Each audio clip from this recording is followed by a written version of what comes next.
নমস্কার, নতুন বাংলা থেকে বলছি সন্ময় বন্দ্যোপাধ্যায়। জুলাই মাস প্রায় পড়ে গেল, রাত পেরোলেই জুলাই মাস। কিন্তু তার আগে ডিএ নিয়ে টান টান উত্তেজনা সরকারের, মানুষের মধ্যে উত্তেজনা থাকার কথা নয়, মানুষের মধ্যে উৎকণ্ঠা আছে যে শেষ পর্যন্ত হয়ে যাওয়া বকেয়া 25% ডিএটাও আমরা কেন পাবো না। 60 বছর হোক, 65 বছর হোক, 70 বছর হোক, 85 বছর হোক, রিটায়ার্ড পার্সনরা ভাবছেন, সাধারণ সরকারি কর্মচারীরাও ভাবছেন, এমনকি এই চোরেদের দল তৃণমূলটাকেও যারা সমর্থন করেন রাজ্য সরকারি কর্মচারী, যারা সুযোগ সুবিধার জন্য, উপঢৌকনের জন্য, পোস্টিংয়ের জন্য, প্রমোশনের জন্য, মানে বিভিন্ন ধরনের ওই দুপুর 2টায় বেরিয়ে যাওয়া, সকাল 12টায় অফিসে ঢোকার জন্যও যারা এখনও তৃণমূল কর্মচারী ফেডারেশনটা করেন, তারাও ভাবছেন যে শেষ পর্যন্ত 25% ডিএটা পাবো তো।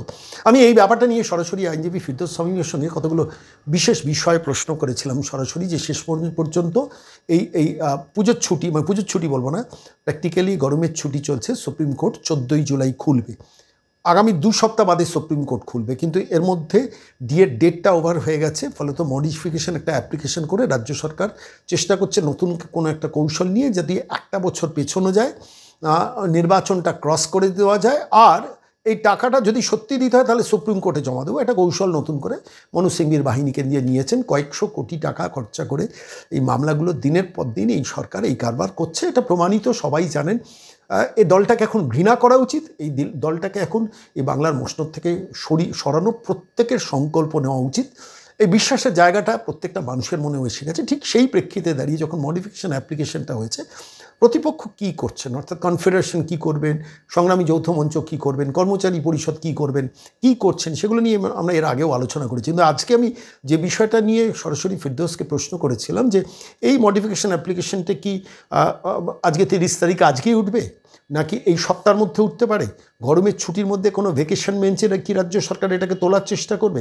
আমার একটা জিনিস মনে হয়েছে, জানেন তো, যেটা আমি আপনাদের দর্শকদের বলছি, যারা সরকারি কর্মচারী, রিটায়ার্ড কর্মচারী, তাদের বলছি, জাস্টিস করলের বেঞ্চটাকে এই রাজ্য এড়াতে চাইছে।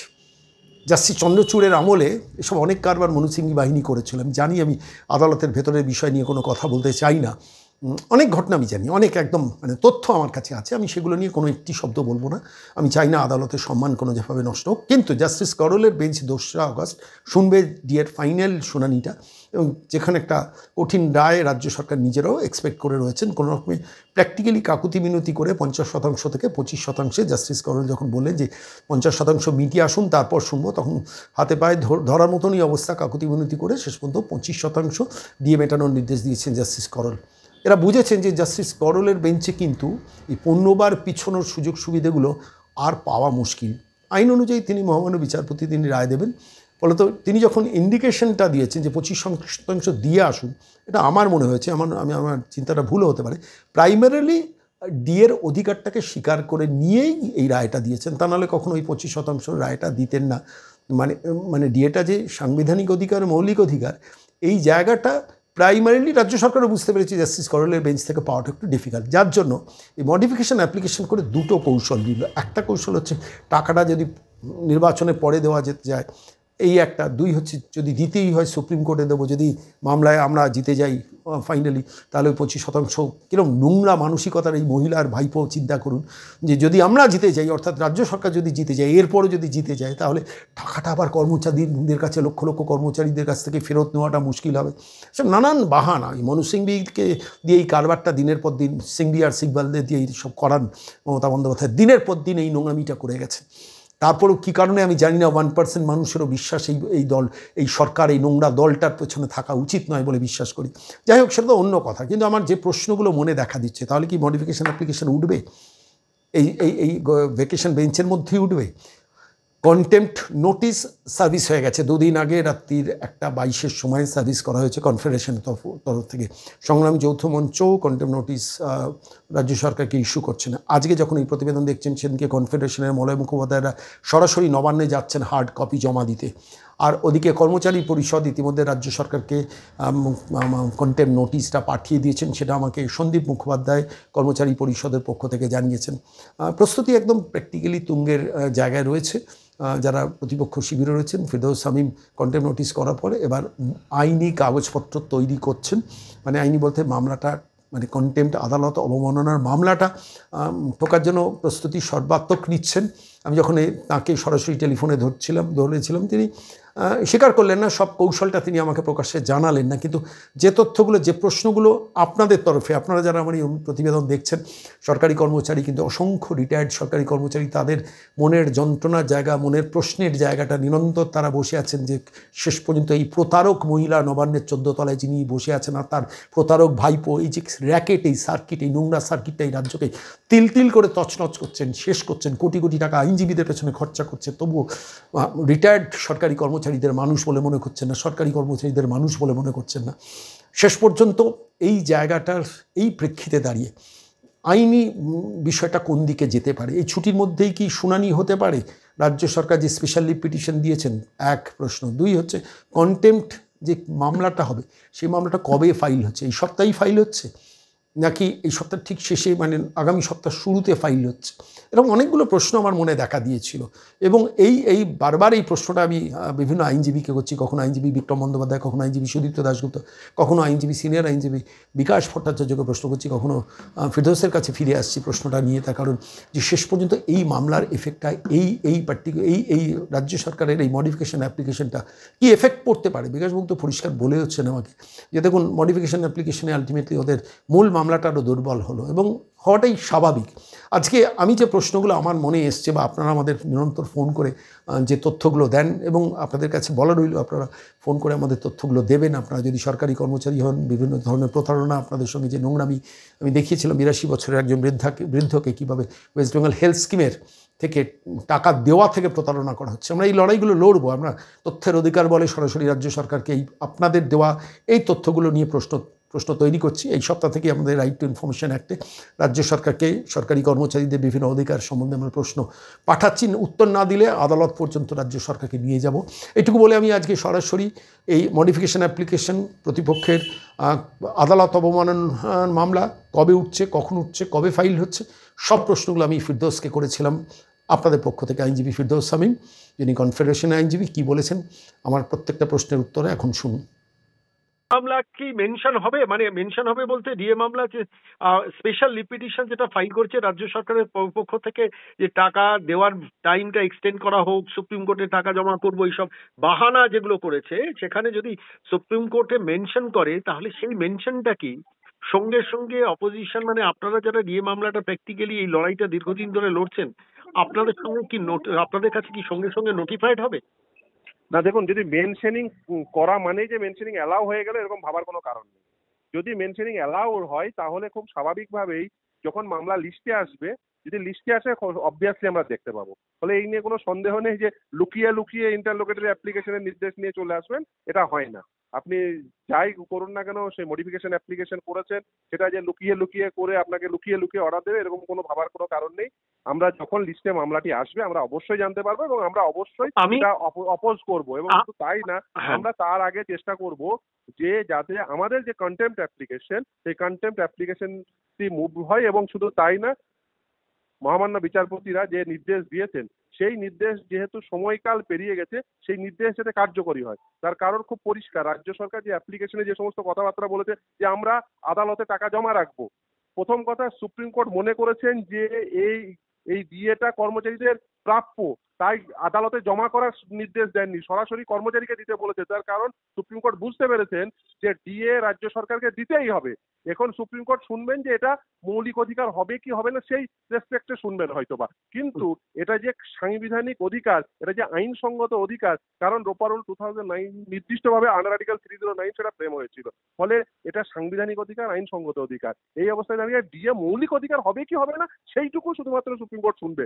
এসএলপি যেটা করেছে রাজ্য সরকার, সেখানে ডিএ যে রাজ্য সরকারি কর্মচারীদের দিতে হবে এটা প্রাইমা ফেসি আদালত মনে করেছেন বলেই আদালত কিন্তু নির্দেশ দিয়েছেন যে এই 25% এরিয়া দিয়ে সরাসরি কর্মচারীদের দিয়ে দিতে হবে। নাহলে তো আদালত নিজেরাই নির্দেশ দিত যে না, এখন তোমরা জমা করো, আদালতে জমা করো, তুমি এই অ্যাকাউন্টে রাখো, এবং তারপরে যখন মামলা জিতবে বা হারবে তখন সেই মতো করে ডিসাইড হবে। কিন্তু তা করেনি।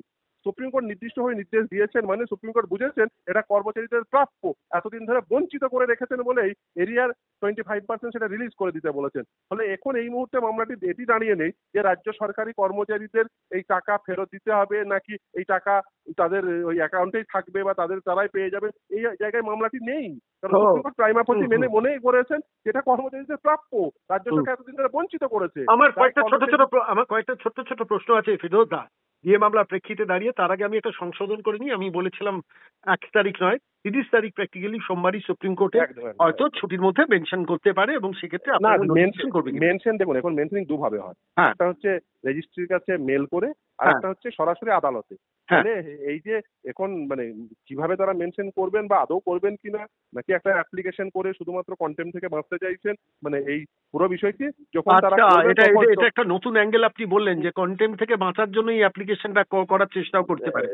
একদমই এটা একটা নতুন অ্যাঙ্গেল, এটা আমি এতটা এইভাবে আমি ব্যাপারটা ভাবিনি। কিন্তু আমার জায়গা যেটা মনে হচ্ছে বারবার, মানে দেখুন ফিরদৌস দা আপনি বলতেও পারেন, উত্তর দিতেও পারেন, নাও দিতে পারেন, কোনোভাবে জাস্টিস করলের বেঞ্চ থেকে এই সংক্রান্ত অন্য কোনো বেঞ্চে যাওয়ার একটা কারসাজি বা পদ্ধতি রাজ্য সরকার নেওয়ার চেষ্টা করছেন, যেখানে জাস্টিস করল খুব ডিটারমিন্ড একটা ডিসিশন নিয়েছেন যে ঠিক আছে 50% না হোক অন্তত 25% পেমেন্ট করে আসুন। প্রথমে বলেছেন 50% পেমেন্ট করে আসুন। এটা সেই একটা স্ট্র্যাটেজি আমার অ্যাপারেন্টলি মনে হচ্ছে। আপনি সেটা উত্তর নাও দিতে পারেন।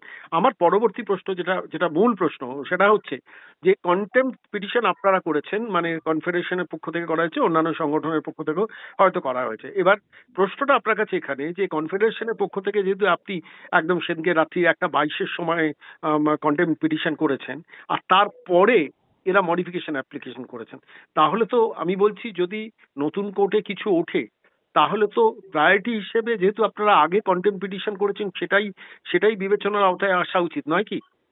দেখুন কন্টেম্পট নোটিশ দিয়েছি, নোটিশ দিয়েছেন, হ্যাঁ, কেসটা ফাইল করেনি সেটা কন্টেম্পট কারণ হচ্ছে আমরা সাধারণভাবে যখন কন্টেম্পচুয়াস অ্যাক্ট হয় প্রথমে কন্টেম্পট নোটিশ দিই, এটা আমার ভুল, আমি ভুল বলছি। কন্টেম্পট অ্যাপ্লিকেশন ফাইল করি।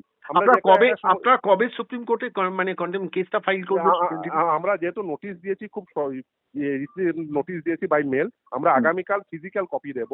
মলয় মুখোপাধ্যায় তিনি নিজে গিয়ে নবান্নে গিয়ে ফিজিক্যাল কপি দিয়ে আসবেন, তারপরে আমরা কন্টেম্পট অ্যাপ্লিকেশন ফাইল করব। এটা আমাদের মানে একদম সেটা কি এই সপ্তাহে?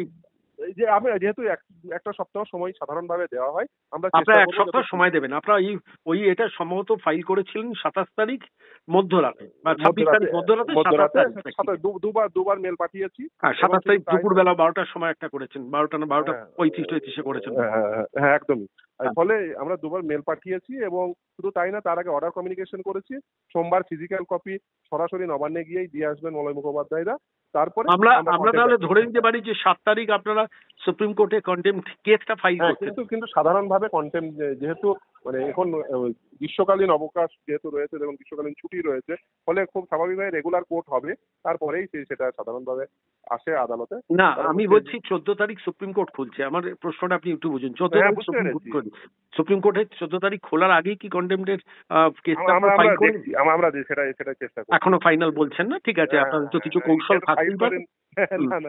না আপনারা অনেক দেখুন ফিরোজ দা, কিছু মনে করবেন না, আমি আমার মতো করে যতটুকু সাংবাদিকতা করি, মানে সাংবাদিকতা বলবো না, আপনার সাংবাদিকতার মানে সত্তা থেকে আপনি চেষ্টা করবেন, কিন্তু আমাদেরও না, আমি জানি আপনার কাছ থেকে আমি বার করবো না যেটা সরকারি কর্মচারীদের কোনো ক্ষতি হতে পারে, আমি সেই কোনো উত্তর আপনার কাছে চাইবো। তাই না, আমরা চাইছি, আমাদের খুব স্পষ্ট কথা এবং আমার মক্কেলও সেটা চাইছেন, যত দ্রুততার সঙ্গে এই দিয়ে যেটা কর্মচারীদের হকের পাওনা সেটা যত দ্রুততার সঙ্গে তাদের অ্যাকাউন্টে পৌঁছানো। ছোট ছোট দুটো প্রশ্ন সরকারি কর্মচারীদের পক্ষ থেকে। এই ধরুন আমি সরকারি কর্মচারী নয়, আমি একটা অন্য ধরনের সরকারি কর্মচারী ছিলাম, সেটা হচ্ছে অভিক সরকারের আনন্দবাজারে বিজ্ঞাপনে কাজ করতাম, তিনিও সরকার, ফলত সেই হিসেবে আমি নিজেকে মনে করি সরকারি কর্মচারী। কিন্তু এই নবান্নের প্রতারক সরকারের সৌভাগ্যবশত কর্মচারী হয়নি। আমি যেটা আপনার কাছে জিজ্ঞেস করছি, আমার এই প্রশ্নটা আমার একটু কৌতূহলের জায়গা থেকে জানছি যে আপনারা যে কন্টেম্পট পিটিশনটা ফাইল করবেন সেটা কি জাস্টিস করলের বেঞ্চই উঠবে না? সেই বেঞ্চেই হয় সাধারণভাবে। যিনি বিচারপতি এই নির্দেশ দিয়েছিলেন তিনি যদি সেই বেঞ্চে থাকেন, তিনি যদি মানে সেই আদালতে থাকেন এবং তিনি যদি মানে চাকরিরত অবস্থায় থাকেন, সাধারণভাবে সেই আদালতে। শেষ প্রশ্ন, এটা একটু বাচ্চা ছেলের মতো প্রশ্ন করছি, কিন্তু দেখুন আমি নিজেকে শিশুর মতোই মনে করছি, তার কারণ আমি 85 বছর, 86 বছর, 82 বছর, 78 বছর বয়সের বয়স্ক মানুষদের চোখের জলে ফোন পাচ্ছি, বুঝতে পারছি তারা কাঁদছেন, কাঁদতে কাঁদতে ফোন করছেন এই ডিএ মামলা সংক্রান্ত ব্যাপারে। আমি একটু বাচ্চা ছেলে মতনই প্রশ্নটা করছি যে এই যে মডিফিকেশন অ্যাপ্লিকেশনটা আমি পড়ছিলাম, আমি 19 পাতার প্রাইমারি 19 পাতায় মেন কন্টেন্টটা, সেখানে আমরা কি করেছি, আমরা কি উপকার করি, একটা মানুষ নির্বাচিত সরকার, তারা মানুষের কাজের জন্যই আসে, সেটা প্রচারের জন্য সুপ্রিম কোর্টে যাওয়ার কোনো প্রয়োজন হয় না, কিন্তু তারা যাই হোক সুপ্রিম কোর্টে গিয়ে ঢাক পেটাচ্ছেন নিজেদের, এটা বলার জন্য। কোনো জায়গায় কি মনে হবে না আইনের চোখে, আমি আদালতের চোখে বলছি, রাজ্য সরকারের এই পার্টিকুলার অ্যাঙ্গেলটা অর্থাৎ মডিফিকেশন অ্যাপ্লিকেশন করেও এই রায়টাকে অস্বীকার করার চেষ্টা করার যে জায়গাটা, সেইটাতে আদালতের দৃষ্টিতে কি এটা একটা উপর চালাকি বলে বিবেচিত হবে না? আপনার কি মনে হয়? আমি মনে করি এই যে মডিফিকেশন অ্যাপ্লিকেশন করেছেন এটা সরকারকে আরো বেশি বিড়ম্বনায় ফেলবে। এটা আমার ব্যক্তিগত এটা কিন্তু বিকাশ বাবু আমাকে বলেছেন এবং আমার ব্যক্তিগত পেশাদারী অভিমত। হ্যাঁ, এটাই আমার মনে হয়। তার কারণ হচ্ছে দেখুন, সাধারণভাবে যদিও এটা আমার বলা উচিত নয়, তবু হ্যাঁ, বুঝি। আপনার মানে জনগণের হিতার্থে, বিশেষ করে সরকারি কর্মচারীর হিতার্থে কিছু কথা তো বলতেই হয়। দেখুন, সাধারণভাবে যে নির্দেশ দিয়েছিলেন আমি মনে করি সেটা অনেক বেশি সফট, নরম নির্দেশ। তার কারণ রাজ্য সরকারকে যে মামলা হয়ে আছে বর্তমানে, তাকে রাজ্য সরকারকে 100% ডিএই মেটাতে হবে। এই যে 25% এরিয়ার ডিএ মেটাতে দিয়ে আমি মনে করি অনেক নরম নির্দেশ রাজ্য সরকার পেয়েছিলেন, এবং রাজ্য সরকার যদি যেটা কমপ্লাই করে দিতেন তাহলে হয়তোবা কিছুটা শ্বাস প্রশ্বাস নেওয়ার সময়কাল তারা পেতেন। কিন্তু মানে তারা যে কর্মকাণ্ড ঘটিয়েছেন তাতে আমার মনে হয় যে সম্ভবত তারা আরো নিজেদেরকে আরো বেশি বিপদের মুখে ঠেলে নিয়ে গেলেন বলে আমার ব্যক্তিগত অভিমত। ঠিক। অনেক ধন্যবাদ ফিরোজ দা, অনেক ধন্যবাদ।